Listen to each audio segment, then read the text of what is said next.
Jemaat yang dikasihi Tuhan, marilah kita boleh dapat merendahkan diri serta datang di hadiratnya yang kudus, sebab hanya Dia yang kudus namanya. Seraya kita akan mengakrarkan bahwa kebaktian pada hari ini kita alaskan di dalam pengakuan bahwa pertolongan kita ialah datangnya daripada Tuhan yang menciptakan kalik langit dan bumi. Kasih, rahmat, dan damai sejahtera dari Allah Bapa turun atas kita sekalian di dalam nama Bapa, Anak, dan Roh Kudus. Amin.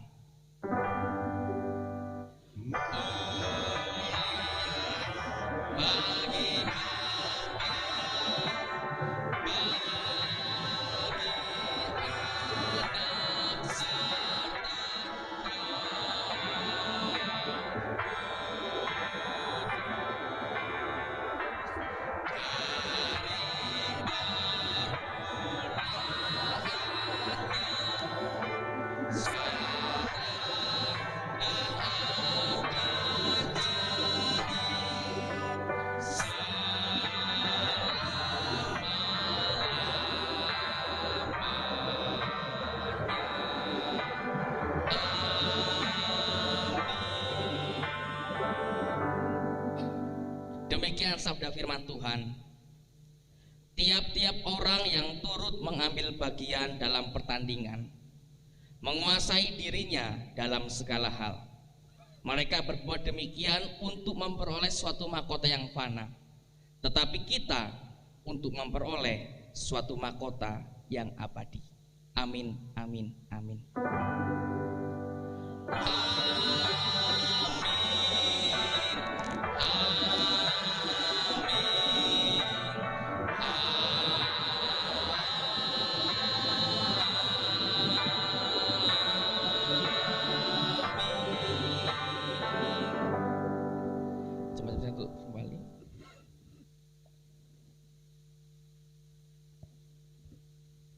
Jemaat yang dikasihi Tuhan, selamat pagi. Adakah sukacita pada hari ini? Amin, puji nama Tuhan. Ada sukacita di tengah keadaan yang sulit. Bagaimana kita secara bersama-sama boleh ikut merasakan bagaimana terdampak dari banjir, akan tapi semangat dan gairah untuk terus memuliakan Tuhan, untuk terus bersekutu di dalam persekutuan umat yang kudus, itu adalah sebuah sukacita di dalam hati. Amin Bapak Ibu, puji nama Tuhan. Pada hari ini kita akan bersama-sama untuk dapat mengumpulkan satu teks, yaitu dari surat 1 Korintus, ya. Dikumpulkan Allah untuk mengumpulkan jemaat, sehingga kita akan boleh mendalami teks ini, supaya kita akan boleh menerima berkat yang daripada Tuhan, dan kita akan melaksanakan sebagai pelaku-pelaku akan firman-Nya. Jemaat yang dikasihi Tuhan, apakah ada yang baru pertama kali hadir di dalam persekutuan kita pada hari ini? Ada? Ya, nampaknya tidak ada. Hamba Tuhan majelis mengucap syukur untuk kesetiaan jemaat di dalam mengikuti peribadahan kepada Tuhan, dan kita akan terus bersama-sama untuk dapat menjadi pelayan yang setia di dalam Tuhan. Selamat beribadah, Tuhan memberkati kita sekalian. Amin.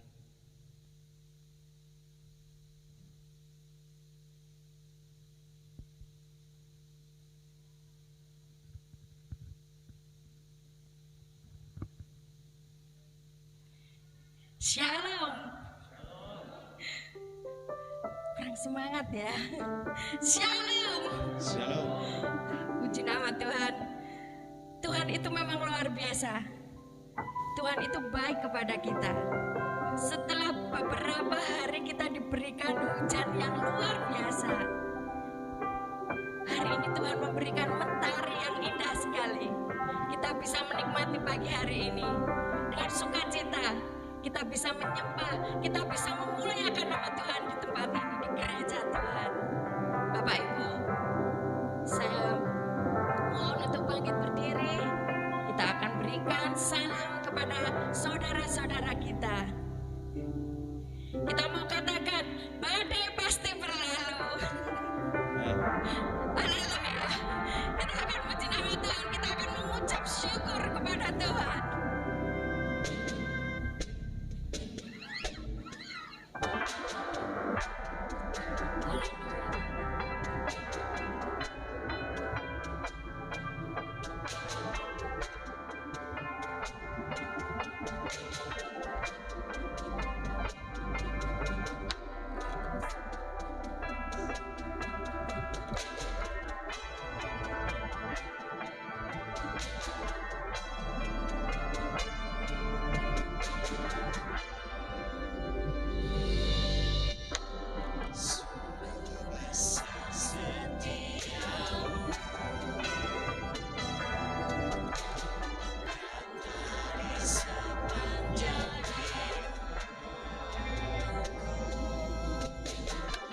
persilakan Bapak Ibu untuk duduk kembali.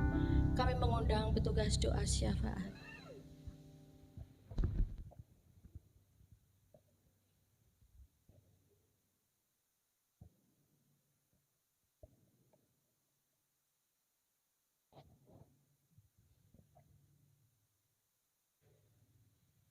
Kita akan berdoa syafaat. Tuhan, terima kasih Tuhan untuk pagi ini. Terima kasih untuk penyertaan-Mu dalam sembuh ini Tuhan, dalam pekerjaan, dalam aktivitas kami. Terima kasih Tuhan Yesus, dan kami akan mulai bagian hari ini Tuhan, dan Kau akan berkati kami dari awal sampai akhir. Berkati untuk WL, singer, pemain musik Tuhan, biarlah mereka boleh melakukannya dengan sepenuh hati dan hanya untuk kemuliaan nama-Mu saja. Dan juga untuk firman yang akan disampaikan, Engkau mengurapi Pak Hendra Tuhan dalam menyampaikan firman Tuhan. Biarlah hanya kebenaran nama-Mu saja yang disampaikan. Terima kasih Tuhan Yesus, kami juga telah memberikan persembahan Tuhan. Engkau akan sucikan persembahan kami, sehingga persembahan kami ini boleh berguna untuk kelebaran kerajaan tempat ini. Berkati kami, majelis yang mengelolanya, supaya dapat mengelolanya dengan baik. Terima kasih Tuhan Yesus, kami juga serahkan untuk kegiatan gereja kami seminggu ke depan Tuhan. Kau berkati Tuhan untuk persekutuan doa pagi, Kau juga akan berkati Tuhan. Kau persekutuan Selasa, persekutuan doa Kau juga akan berkati. Juga untuk persekutuan remaja hari Sabtu juga Engkau akan berkati, dan juga untuk latihan persiapan ibadah hari Jumat Engkau juga berkati Tuhan Yesus. Kami serahkan untuk program-program gereja kami yang telah dicanangkan Tuhan Yesus. Biarlah program-program itu berguna untuk kami Tuhan dalam setahun ini Tuhan, untuk memuji dan memuliakan nama-Mu, untuk melebarkan kerajaan-Mu di muka bumi ini. Berkati para aktivis Tuhan, berkati setiap pengurus komisi, berkati Tuhan supaya mereka yang melakukannya, biarlah mereka boleh melakukannya dengan sepenuh hati dan hanya untuk kemuliaan nama-Mu saja. Terima kasih Tuhan Yesus, kami juga serahkan untuk bangsa dan negara kami Indonesia Tuhan dalam tangan-Mu. Engkau berkati Tuhan dalam masa pandemi ini, Engkau berkati Tuhan memimpin bangsa kami supaya mereka boleh bijaksana dalam mengambil keputusan dan hanya mempunyai roh takut akan Tuhan. Terima kasih Tuhan Yesus, kami juga serahkan untuk desa kami Tanjung Karang yang menghadapi banjir Tuhan. Kau berkati Tuhan pemerintah, Pak Lurah dan jajarannya, biar Kau juga berkati Tuhan supaya dapat mengaturnya dengan baik. Berkati juga untuk masyarakat yang ada di Tanjung Karang yang mungkin pada hari ini mengungsi Tuhan. Kau berkati Tuhan, beri kesehatan, beri kekuatan Tuhan, sehingga mereka boleh mengungsi dengan berserah kepadamu Tuhan dalam segala perkara. Terima kasih Tuhan Yesus, kami juga serahkan untuk jemaat-jemaat-Mu di tempat ini Tuhan, dalam pergumulan mereka Tuhan. Biarlah Engkau akan beri jalan keluar yang terbaik dalam hidup mereka. Berkati pekerjaan mereka, berkati aktivitas mereka hari lepas hari. Juga Engkau berkati yang sakit Tuhan, yang pada hari ini sakit, Engkau beri kesembuhan dan Engkau jamah mereka dan Engkau pulihkan mereka. Juga yang untuk anak-anak yang masih sekolah online, Kau berkati Tuhan, biarlah mereka boleh belajar dengan baik. Terima kasih Tuhan Yesus. Juga yang ada di luar kota, Kau berkati Tuhan, sehingga mereka boleh belajar dengan baik. Terima kasih Tuhan Yesus. Kami juga serahkan untuk pembangunan kantor sinode dalam tangan Tuhan. Engkau berkati supaya kantor sinode ini boleh selesai tepat pada waktunya. Berkati tukang, berkati para pengurus Tuhan, panitia pembangunan, Kau berkati Tuhan. Juga dana-dana yang dibutuhkan Engkau akan berkati. Terima kasih Tuhan Yesus. Kami juga serahkan untuk pelayanan PIPKA, badan-badan misi yang ada di Indonesia ini. Kau berkati Tuhan, sehingga dapat menjangkau jiwa-jiwa yang belum mengenal Engkau untuk datang untuk mengenal Engkau Tuhan. Terima kasih Tuhan Yesus. Kami serahkan doa syafaat ini ke dalam tangan-Mu. Dalam nama Tuhan Yesus kami doa. Haleluya. Amin.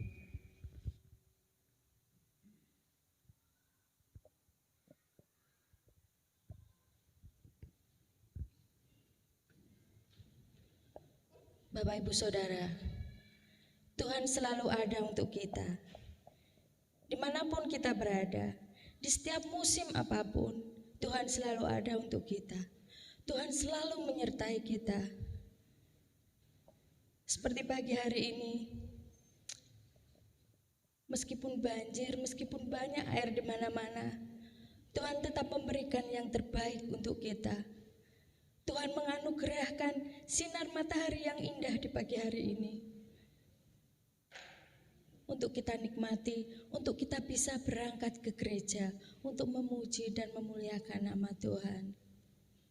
Kita akan siapkan hati kita akan dengarkan firman Tuhan pada pagi hari ini. Kita akan bangkit berdiri.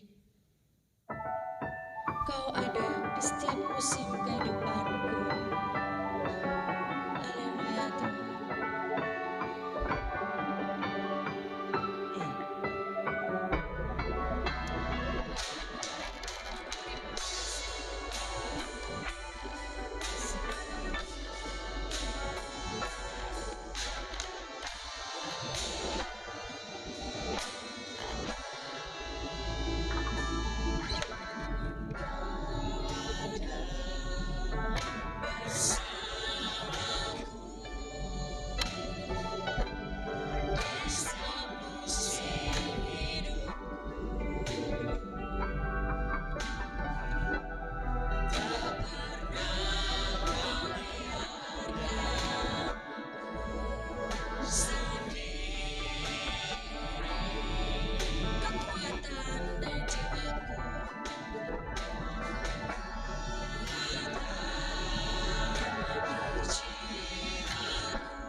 Mari kita bersatu dalam doa.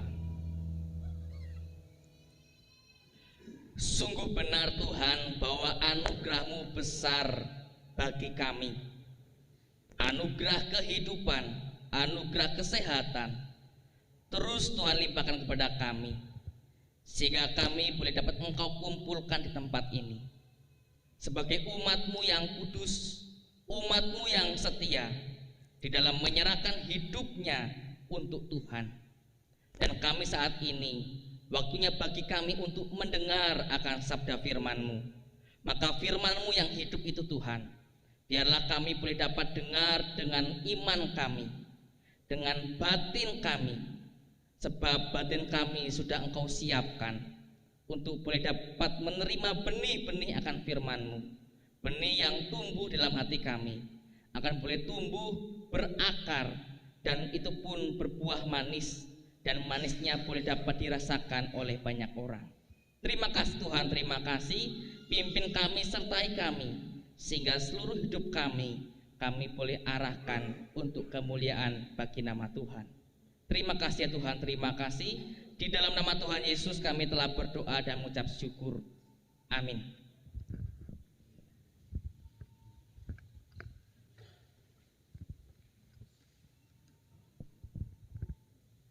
Jemaat Tuhan, pada hari ini kita akan bersama-sama untuk menggumuli satu teks yang diambil dari surat 1 Korintus pasal yang ke-9 ayat yang ke-16 sampai 23. 1 Korintus pasal yang ke-9 ayat yang ke-16 sampai ayat yang ke-23.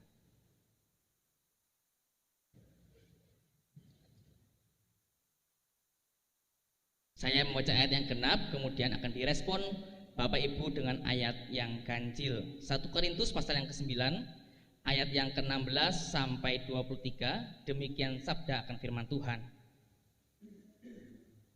Karena jika aku memberitakan Injil, aku tidak mempunyai alasan untuk memegahkan diri. Sebab itu adalah keharusan bagiku. Celakalah aku jika aku tidak memberitakan Injil.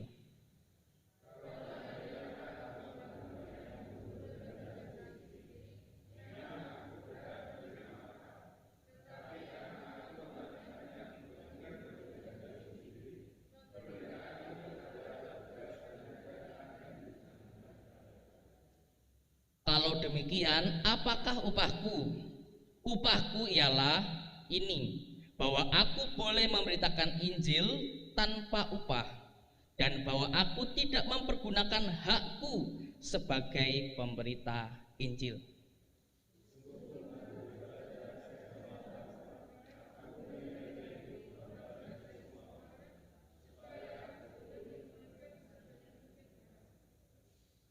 Demikianlah bagi orang Yahudi, aku menjadi seperti orang Yahudi, supaya aku memenangkan orang-orang Yahudi.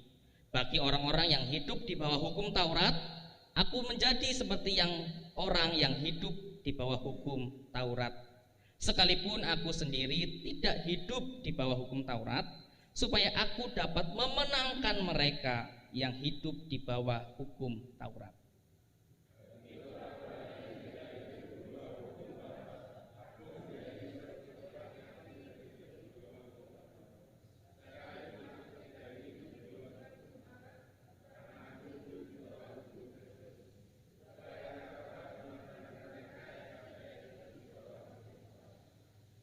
Bagi orang-orang yang lemah, aku menjadi seperti orang yang lemah, supaya aku dapat menyelamatkan mereka yang lemah. Bagi semua orang, aku telah menjadi segala-galanya, supaya aku sedapat mungkin memenangkan beberapa orang dari antara mereka.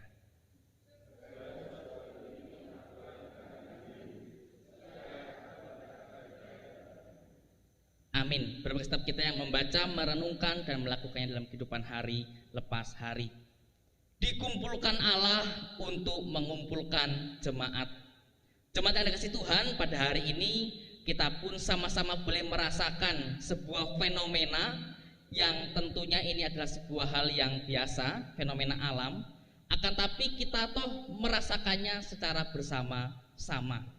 Nah, terkait dengan keadaan saat ini banjir, saya boleh dapat bertanya kepada Bapak Ibu, ketika Bapak Ibu berangkat dari rumah ke gereja, siapa yang tidak melewati banjir? Kalau Dioni ya nggak banjir, dari sana ke sini ya kering ya. Selain Dioni, yang tidak melewati banjir dalam artian berarti jalannya kering. Ya selain Pak Hendra ya saya juga ya, lewat kering. Selain yang di gereja pasti kering. Ini yang jemaat yang berangkat dari rumah pagi-pagi ke gereja, yang lewat jalan kering siapa? Jalan Tanggul kering, tapi yang depan, oh depan air ya. Kita sepakat bahwa kita tadi itu pastinya tidak bebas dari tanda kutip banjir. Nah, banjir itu terkadang bisa menjadi rawan akan konflik. Betul Bapak Ibu? Bisa betul, bisa ya. Tapi banjir itu bisa jadi rawan konflik. Contoh, ini saya pakai Dioni lagi. Pokoknya kalau saya dengan Dioni itu banyak cerita Bapak Ibu. Saya berjalan naik motor dengan Dioni. Banjir itu bisa rawan konflik. Contoh, Dioni hati-hati. Wah, Dioni yang depan. Karena apa? Kalau banjir itu rawan konflik. Sudah hati-hati. Wah, naik motornya pelan-pelan. Harapannya apa? Harapannya bisa menghormati yang lain, nggak kecipratan. Sudah hati-hati, akan tapi tetap ada orang yang gasnya itu nggak bisa direm. Ciprat.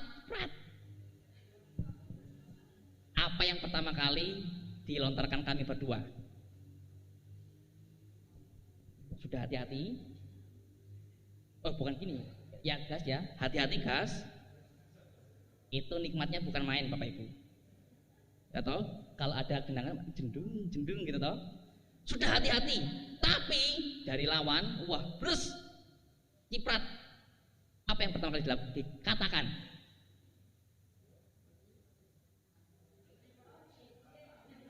Sebentar. Satu. Terima kasih remaja, puji Tuhan. Semoga benar ya. Kalau kardo naik hati-hati ya. Ciprat, puji Tuhan ya. Kardo luar biasa. Yang lain Bapak Ibu? Bu Susi? Nah, cocok. Wah, kurang pengajaran ya toh. Nah, bahasa halusnya kurang pengajaran. Yang lain, bu sudah hati-hati oh, hati-hati biar nggak kena. Datang ciprat. Selain puji Tuhan, kurang diajar. Yang lain,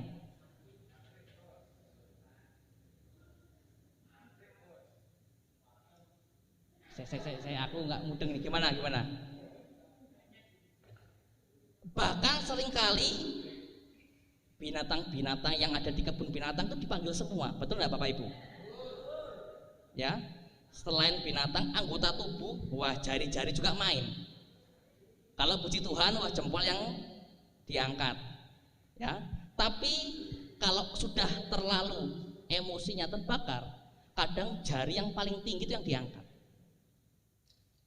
Konflik terjadi karena beda persepsi.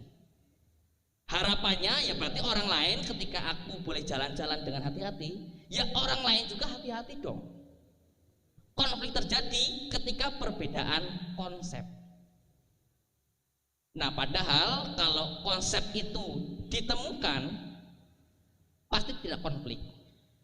Bisa jadi orang itu ngebut, ada sesuatu yang genting. Contoh donor darah. Ada temannya yang sedang kritis, dia cepat-cepat untuk donor darah. Oh, berarti kami paham. Nah, sedangkan ketika kami berhati-hati, oh wajar kalau dia cepat. Nah, konsep yang nggak ketemu itulah konflik. Tapi kalau sudah ketemu, tidak konflik. Teks kita hari ini, Bapak Ibu, itu Paulus konflik dengan jemaatnya di Korintus. Kita bungkus dulu. Konflik berarti suatu keadaan di mana persepsinya nggak ketemu. Paulus saat itu sedang konflik dengan jemaatnya. Apa konflik terbesar dari Paulus? Konflik terbesar Paulus adalah Paulus diragukan akan kerasulannya. Di ayat yang ke-9, pasal yang pertama, kita mau melihat sebuah pernyataan dengan pertanyaan, bukankah aku rasul? Ya, bukankah aku tuh rasul? Bahwa aku memberitakan Injil kepada orang-orang yang bukan Kristen, orang-orang yang saat itu Yahudi. Akan tapi sebuah pengorbanan yang besar yang dilakukan oleh Paulus diragukan oleh jemaatnya sendiri. Kalau kita baca surat Korintus, bahkan ada yang bilang jemaatnya bahwa pemberitaan dari Paulus adalah pemberitaan yang tanda kutip membodohi aku. Seorang rasul ketika diragukan kerasulannya, bagaimana perasaannya? Konflik. Harapannya apa? Harapannya bahwa ketika sudah melakukan pemberitaan Injil, maka jemaat di Korintus itu boleh menanggapinya dengan benar. Tapi tidak. Tapi kita juga tidak bisa menyalahkan jemaat. Jemaat Korintus mengapa kok bisa menyalahkan Paulus? Sebab saat itu kondisinya setiap pemberita Injil itu ia menerima surat legalitas dari kekuasaan Roma. Wah, ini ada penginjil. Mana suratnya? Oh, ada. Dari Roma. Oh, oke. Datang misalkan Dioni. Wah, pemberita Injil ya. Nih, ada suratnya. Oh, oke, dia legalitas. Dipercaya, oh dia imam. Saat itu apa dasar dari Paulus? Paulus tidak mendapatkan surat legalitas. Yang Paulus dasarkan adalah bahwa aku telah sendiri melihat Tuhan. Di ayat yang pertama kita mau melihat bahwa aku sudah melihat Yesus. Bukankah aku telah melihat Yesus Tuhan kita? Peristiwa di Damsik, ia buta selama 3 hari, menjamah hidupnya yang awalnya ia orang yang hina, akan tapi ia mengikuti Tuhan. Dasar itulah yang dipakai Paulus untuk menjadi pemberita Injil. Yang lain dari surat Katolik Roma. Tapi Paulus dasarnya apa? Aku adalah rasul, seorang pemberita Injil. Dasarnya bahwa aku telah sendiri melihat Yesus, merasakan Yesus secara sendiri, dan di situ adalah dasar. Nah, ini nggak ketemu, nggak pernah ketemu dengan jemaat. Nah, disinilah maka teks kita hari ini adalah sebuah curhatan dari Paulus. Kita mau melihat inilah pembelaanku terhadap mereka yang mengkritik aku. Ayat 3 ya. Tidakkah kami mempunyai hak untuk makan dan minum? Dijelaskan. Kami punya hak untuk membawa seorang istri Kristen dalam perjalanan kami.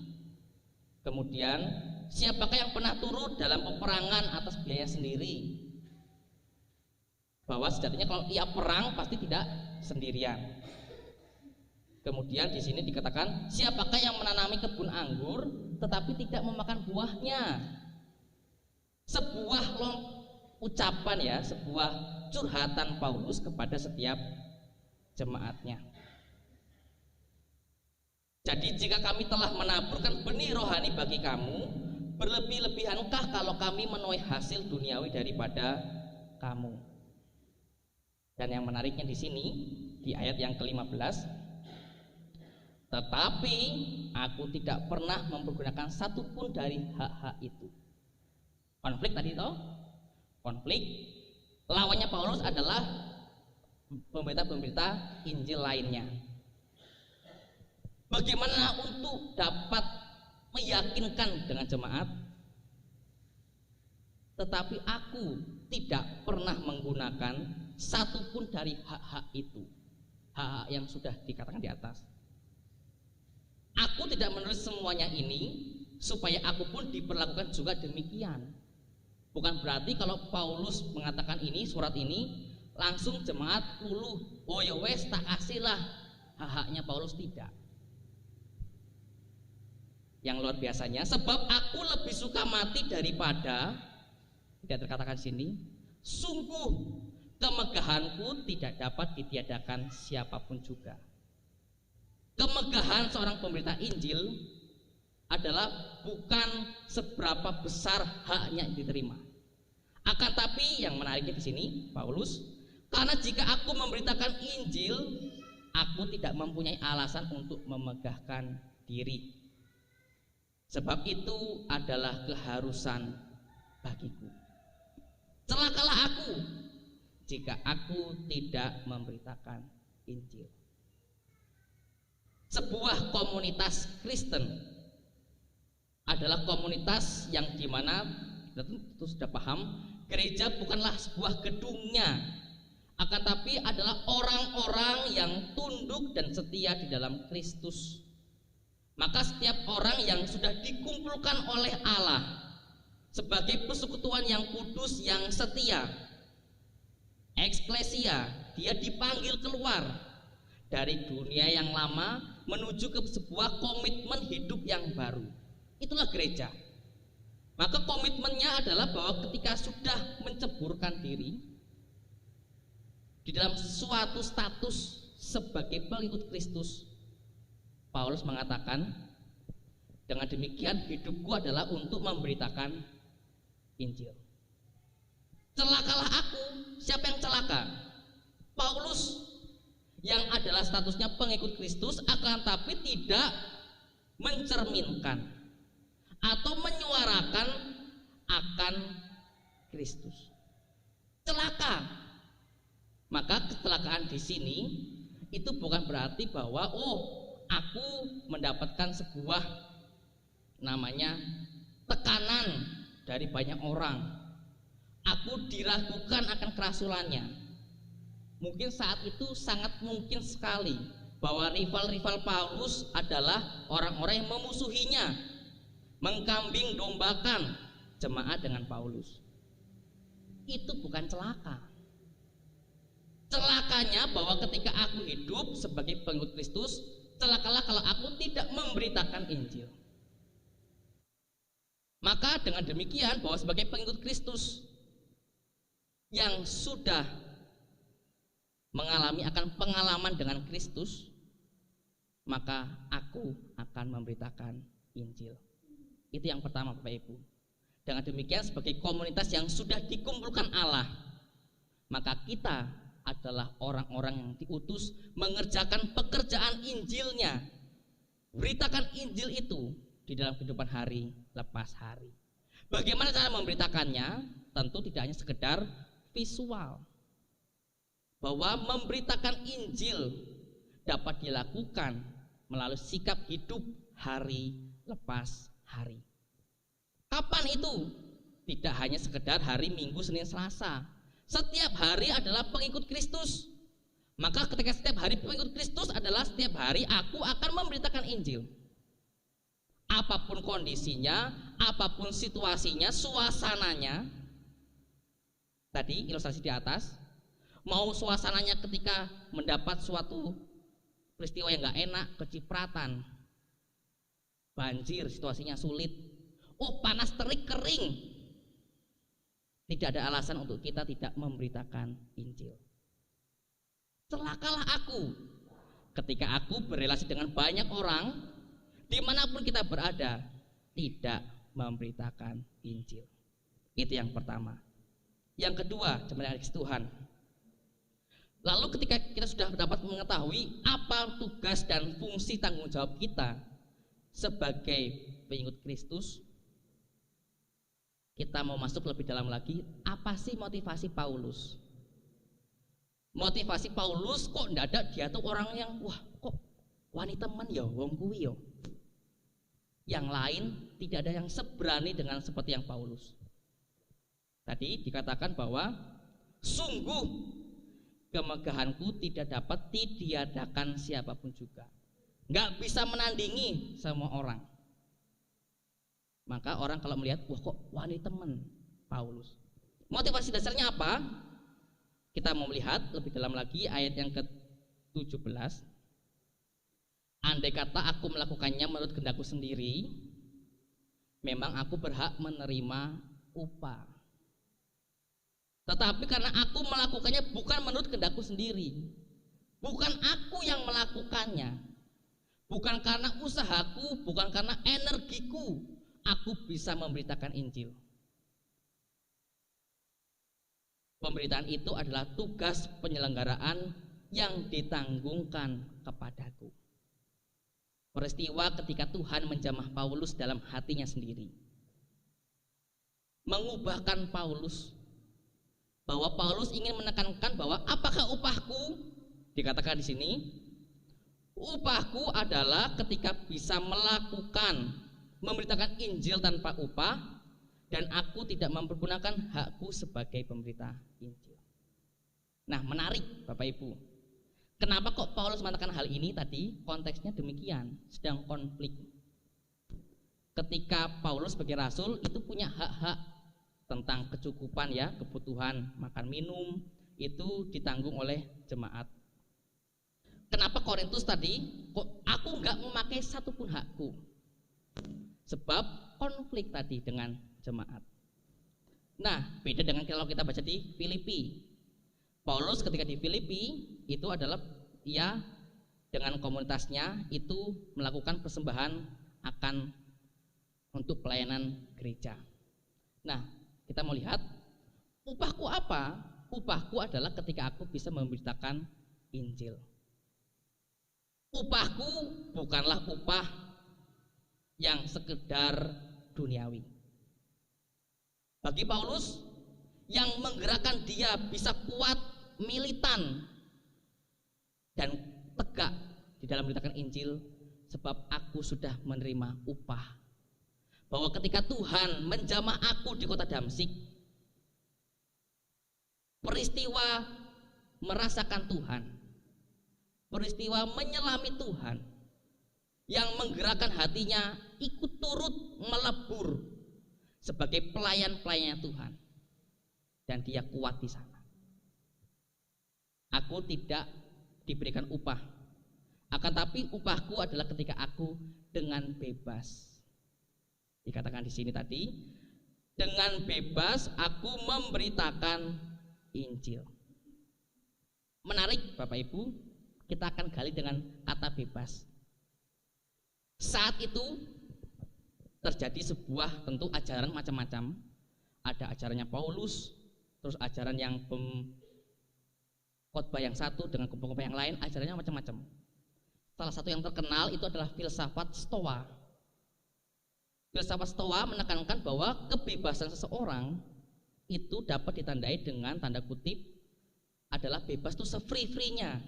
Jadi kalau orang bebas itu apa? Orang bebas itu orang yang se-free-free-nya bebas, tidak ada sebuah namanya ikatan.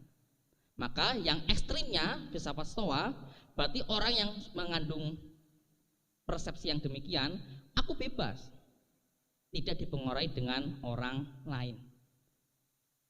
Celakanya bahwa kita mau lihat kota Korintus adalah kota yang sangat bebas. Ketika ajaran Stoa ini diberlakukan, maka aku bebas sebab aku adalah pribadi yang tanda kutip freedom, bebas. Bebas dalam hal ini tentu kita boleh melihat satu sisi yang ekstrimnya bahwa ia tidak meniadakan hukum-hukum yang lain. Korintus kita lihat sebebaskah? Bebas sekali. Bebas untuk menyembah berhala. Boleh, boleh. Kota pelabuhan bebas untuk dapat berbuat yang tanda kutip tidak baik. Bebas, boleh, boleh. Banyak tanda kutip di sini kuil-kuil pelayanan akan seksual di kota Korintus. Jemaat boleh? Boleh. Berhala, seks, kejahatan, perampokan, kemudian kota pelabuhan, perdagangan ada ketidakadilan, iya. Penipuan, iya. Boleh. Paulus menjawabnya hebat. Aku pun orang yang bebas loh. Di ayat yang pertama, bukankah aku orang yang bebas? aku juga bebas. Tetapi kebebasanku adalah ketika aku bisa memberitakan Injil. Kebebasanku adalah ketika aku boleh menjadi hamba buat yang lain. Itu aku bebas. Sebab apa? Motivasi dasarnya kebebasanku adalah ketika aku bisa keluar dari jurang maut. Bisa beralih dari pribadi yang berdosa, yang Saulus itu membunuh orang Kristen, yang mencaci orang Kristen. Aku diubahkan menjadi pribadi yang baru yang namanya Paulus. Itu adalah upahku yang sudah sangat besar. Dan itu yang menggerakkanku untuk memberitakan Injil. Tentu kebebasan di sini tidak semua jelek. Saya punya orang-orang yang memiliki konsep pembebasan. Contoh ya, saya punya teman rekan satu angkatan, dia itu punya konsep, ya bagi dia aku orang bebas. Cirinya adalah ketika menarik, ketika asrama, itu kan tentu sudah paham makanannya tahu tempe, tapi kadang-kala ada ayam. Nah, setiap kali ada makan ayam, teman saya yang bebas ini tidak mau makan ayam. Pertama saya kaget, tuh lauk enak kok nggak mau makan. Kira-kira jawabannya apa Bapak Ibu? Anak asrama konteksnya makan enak itu jarang.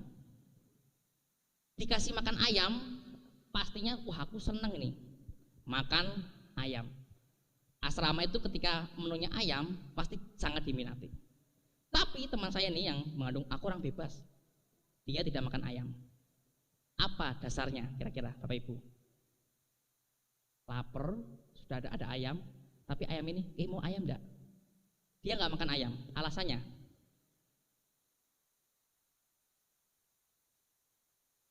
takut ketagihan.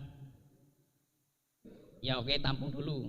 Orang nggak makan ayam takut ketagihan. Oh, kalau dia ngicipi sekali, takutnya nambah terus Pak Dwi. Oke, boleh. Yang lain, dia nggak makan ayam.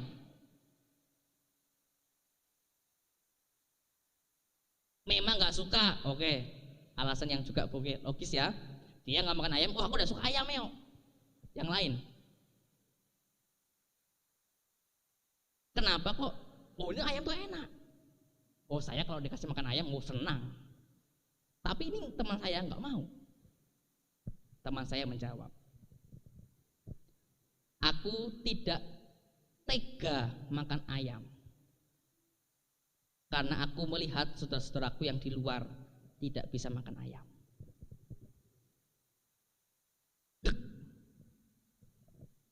Loh, kok nggak makan ayam? Aku orang yang bebas, tidak terikat dengan kenikmatan hidup. Aku nggak makan ayam, bukan berarti aku nggak suka ayam. Tadi yang pertama ya, bukan nggak suka ayam, dia suka ayam. Bukan karena ketagihan, ya memang suka dia. Tapi dia nggak mau makan ayam. Karena apa? Karena aku melihat saudaraku yang di luar tidak makan ayam. Dengan demikian, kebebasan di sini beragam Bapak Ibu. Akan tapi yang dimaksudkan oleh Paulus adalah ketika ia melihat konteks Korintus yang bebas, dalam artian tidak punya sebuah satu ajaran yang sama terkait dengan kebebasan hidup. Yang satu Paulus menekankan kebebasan hidupnya adalah memberitakan Injil. Yang satu konteks Korintus adalah kebebasan untuk meluapkan hawa nafsu duniawi. Dikatakan, aku orang yang bebas karena aku sudah dibebaskan oleh Tuhan. Maka ketika aku sudah bebas, aku boleh dapat memberitakan Injil itu dengan sukacita. Yang terakhir, orang yang sudah dikumpulkan oleh Tuhan sebagai sebuah komunitas gereja, dikatakan di sini, sungguh pun aku bebas terhadap semua orang. Tadi kita lihat konsep kebebasan. Aku menjadikan diriku hamba dari semua orang, supaya aku boleh memenangkan sebanyak mungkin orang. Ini yang bagian kita yang akan kita kerjakan. Sebagai komunitas yang sudah dibebaskan Tuhan, sebagai komunitas yang sudah tahu tanggung jawabnya adalah memberitakan Injil, sudah bebas, sudah memberitakan Injil, sudah tahu apa tanggung jawabnya kita, sudah tahu fungsi kita diciptakan apa memberitakan Injil, maka Paulus yang terakhir adalah supaya aku bisa memenangkan banyak orang. Maka tugas gereja, orang-orang yang sudah dikumpulkan Allah adalah memenangkan jiwa-jiwa. Dalam hal ini kita akan kritisi, apa maksud memenangkan jiwa? Dalam artian bukan artinya menang kalah. Kalau kita umat memenang berarti ada yang kalah, bukan. Memenangkan jiwa artinya adalah untuk menyatukan sebuah aura yang sama, bahwa melalui sikap hidup sebagai pengikut Kristus itu mampu ditularkan juga kepada yang lain. Tentu konteks ini tidak hanya sekedar tanda kutip kristenisasi, bukan. Akan tapi ketika melalui kehidupan kita, kehidupan Paulus, orang-orang yang melihat sikap hidup kita yang tanda kutip berbeda dengan dunia, sebab upahnya sudah berbeda, maka orang itu dengan kerendahan hatinya juga ikut bertanda kutip menduplikasikan karakter Kristus di dalam kehidupan hari lepas hari. Konteksnya kita saat ini adalah Desa Tanjung Karang diizinkan Tuhan untuk mengalami banjir. Kita tidak seorang diri, akan tapi komunitas Tuhan berdampingan dengan komunitas-komunitas yang lain. Jika kita adalah sebuah komunitas yang tanda kutip bebas, yang sudah ditebus oleh Tuhan dari kehidupan yang lama ke kehidupan yang baru, yang sudah diberikan tugas dan tanggung jawab untuk memberitakan Injil, maka tugas yang terakhir adalah kita boleh dapat memenangkan jiwa-jiwa. Banyak jiwa-jiwa yang belum tanda kutip dimenangkan dalam kutip apa? Menanamkan karakter Kristus yang adalah kasih, menanamkan karakter Kristus yang adalah berbelas kasihan, murah hati kepada siapa? Kepada dunia. Dan itulah tugas gereja. Kita bersyukur bagaimana kita boleh dapat gereja kita dijadikan berkat sebagai tempat tidak hanya orang Kristen, akan tapi banyak orang yang juga boleh dapat kita layani. Kurang lebih 42 orang yang ada di gereja, bahwa penekanannya bukan masalah soal kristenisasi, akan tapi bagaimana kehidupan kita bisa terpancar kepada orang lain. Beritakanlah Injil, beritakanlah karakter Kristus. Karakternya kita bagikan, kepeduliannya, keramah tamahan. Ketika dunia mungkin tidak peduli, artinya ada gereja yang peduli, ada gereja yang masih ramah terhadap banyak orang, masih ada gereja yang mau membantu ketika orang-orang sulit di tengah banjir. Itulah tugas gereja, menampilkan karakter yang terbaik. Sebab karakter orang yang bebas sudah dimenangkan Tuhan adalah karakter untuk memberitakan Injil setiap hari. Dengan demikian jemaat anak Tuhan, kita minta hikmat daripada Tuhan supaya kita bisa mengemban tugas ini dengan sebaik-baiknya. Kita yang sudah bebas, akan tapi tidak dengan bebas terlalu jauh, akan tapi kita tetap bebas di dalam otoritasnya Tuhan, memberitakan Injil dan memberitakan karakter Kristus dalam kehidupan hari lepas hari. Banyak yang lemah, banyak yang tanda kutip tadi di konteks kita di bawah hukum Taurat, banyak orang yang masih di bawah hukum Taurat. Maka Paulus, aku akan merasakan sama seperti orang yang dihukum Taurat. Banyak orang yang masih Yahudi, maka Paulus, aku pun layaknya hidup sama seperti orang Yahudi. Ada banyak orang yang lemah, ya, aku pun sama seperti orang yang lemah. Tujuannya apa? Tujuannya biar aku bisa memberitakan karakter Kristus kepada semua lapisan orang. Gereja juga sama. Gereja bukan berarti sudah nyaman, sudah tinggi, sudah megah gedungnya, lupa akan yang lain, tidak. Bahwa gereja juga ingin sama sepeturut dengan apa yang dirasakan oleh banyak orang. Maka gereja, disitulah momentum gereja bisa menampilkan Kristus dalam kehidupan hari lepas hari. Selamat untuk memberitakan Injil, selamat untuk dapat merayakan tanda kutip kebebasan kita sebagai umat yang sudah ditebus.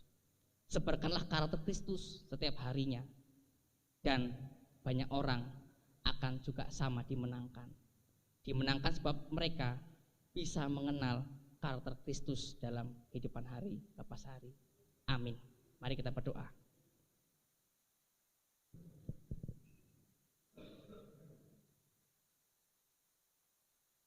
Kami bersyukur Tuhan untuk firman-Mu pada hari ini. Kami boleh dapat melihat, merasakan bagaimana Tuhan boleh dapat menjamah setiap pribadi lepas pribadi. Kami diingatkan Tuhan bahwa kami adalah umat yang sudah dikumpulkan Allah sebagai umat yang kudus, umat yang setia. Maka panggilan kami yaitu untuk memberitakan Injil. Sebab kami memberitakan Injil karena kami adalah orang yang sudah dibebaskan, orang yang sudah ditebus oleh Tuhan, supaya kami boleh dapat menguatkan sesama kami dan memberitakan karakter-karakter Kristus kepada banyak orang. Itulah panggilan kami Tuhan. Sehingga panggilan gereja bukan untuk berlomba-lomba mencari sebanyak mungkin jemaat, akan tapi gereja adalah terpanggil untuk dapat terus bisa menggarami umat, masyarakat menjadi umat yang mengenal akan Kristus. Maka bantu kami Tuhan sebagai gereja untuk dapat menampilkan Kristus dalam kehidupan hari lepas hari. Dan biarlah Tuhan akan menjamah mereka, sehingga kami yang dikuatkan oleh Tuhan boleh bersama-sama merayakan akan kebesaran Tuhan bersama-sama dengan sesama kami. Sebuah kehidupan yang harmonis ketika semua orang bisa mengerjakan karakter Kristus dalam kehidupan hari lepas hari. Terima kasih Tuhan, terima kasih. Pimpin kami, sertai kami, kuatkan kami, sehingga kami yang adalah gereja bisa berdampak bagi banyak orang. Dalam nama Tuhan Yesus kami telah berdoa dan mengucap syukur. Terpujilah bagi nama Tuhan. Amin.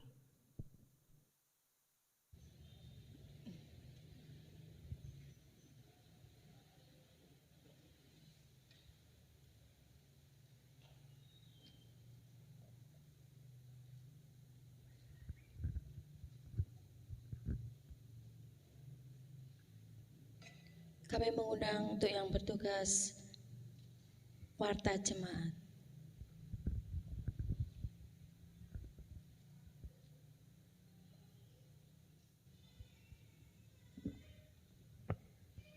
Shalom Bapak Ibu yang terkasih dalam Tuhan Yesus Kristus.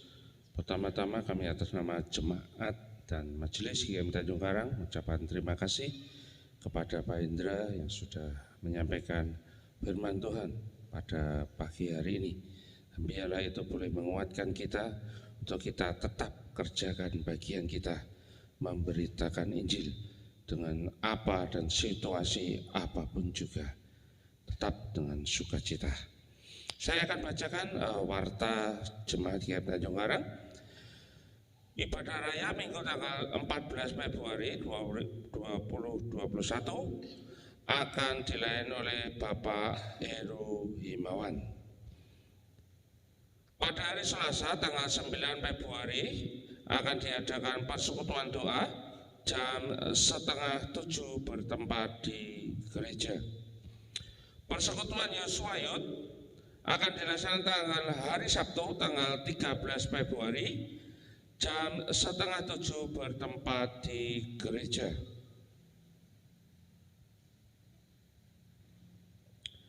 Program latihan musik dan vokal diberitakan kepada segenap jemaat akan diadakan program pelatihan musik dan vokal. Hari Senin akan diadakan pelatihan vokal untuk kelas remaja. Pada hari Senin juga akan dilayani pelatihan gitar.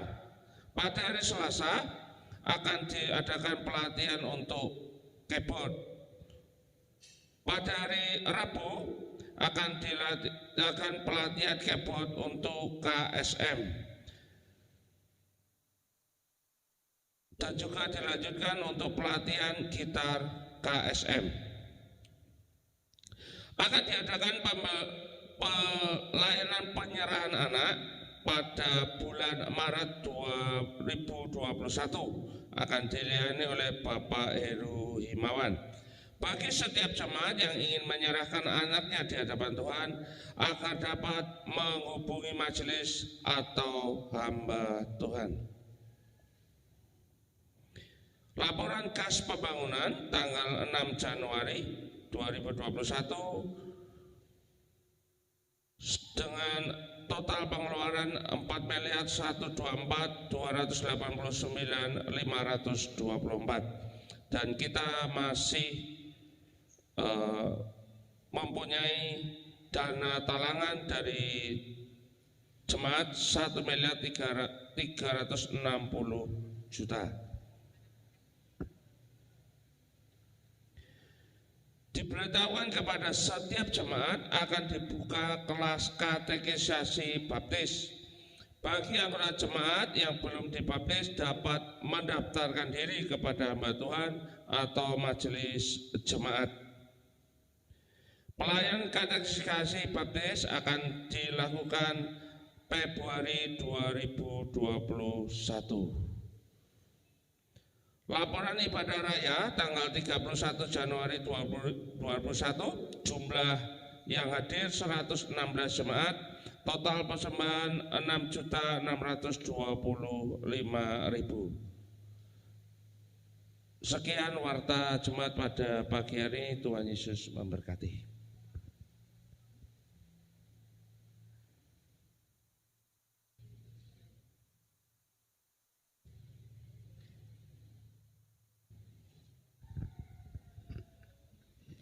Bapak Ibu Saudara, kita akan akhiri ibadah kita pada pagi hari ini.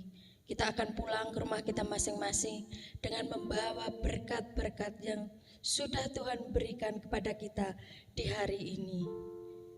Kami mohon Bapak Ibu untuk bangkit berdiri.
Jemaat yang ada kasih Tuhan, sebagai jemaat Menonet di segala abad dan segala tempat, marilah kita ikrarkan komitmen pemuritan yang demikian. Kami bersaksi bahwa tidak seorang pun dapat sungguh-sungguh mengenal Kristus kecuali ia yang mengikutinya setiap hari dalam kehidupan. Dan sebagai jemaat gereja yang kudus dan yang di segala abad dan segala tempat, mari kita ikrarkan pengakuan iman rasuli yang demikian. Aku percaya kepada Allah, Bapa yang Maha Kuasa, Khalik langit dan bumi, dan kepada Yesus Kristus anaknya yang tunggal Tuhan kita, yang dikandung daripada Roh Kudus, lahir dari anak darah Maria, yang menderita sengsara di bawah pemerintahan Pontius Pilatus, disalibkan, mati dan dikuburkan, turun ke alam maut. Pada hari yang ketiga bangkit pula dari antara orang mati, naik ke surga, duduk di sebelah kanan Allah, Bapa yang Maha Kuasa. Dan dari sana ia akan datang kembali untuk menghakimi orang yang hidup dan yang mati. Aku percaya kepada Roh Kudus, gereja yang kudus dan persekutuan orang kudus, pengampunan dosa, kebangkitan orang mati, dan hidup yang kekal. Amin. Jemaat yang dikasihi Tuhan, undurlah dari tempat ini, beritakanlah Injil hari lepas hari, kuatkan mereka yang lemah, hibur mereka yang sedih, dan kiranya kuasa daripada Tuhan melingkupi kita sekalian, dan terimalah berkat yang daripada Tuhan. Tuhan memberkati kita dan melindungi kita. Tuhan menyertai kita dengan wajah-Nya dan memberi kita kasih karunia. Tuhan menghadapkan wajah-Nya kepada kita dan memberi kita damai sejahtera mulai saat ini sampai selama-lamanya. Amin.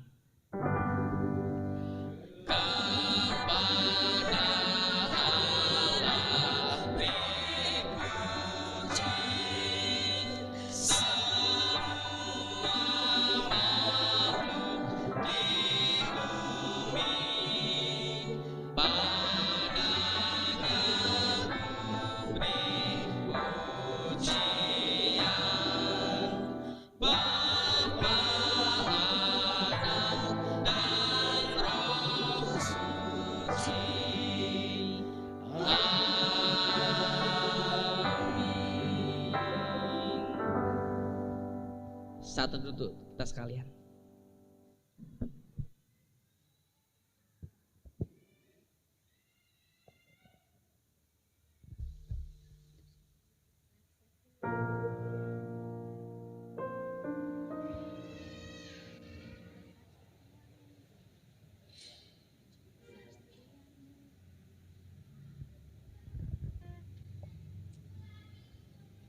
Selamat berhari Minggu, Tuhan Yesus memberkati.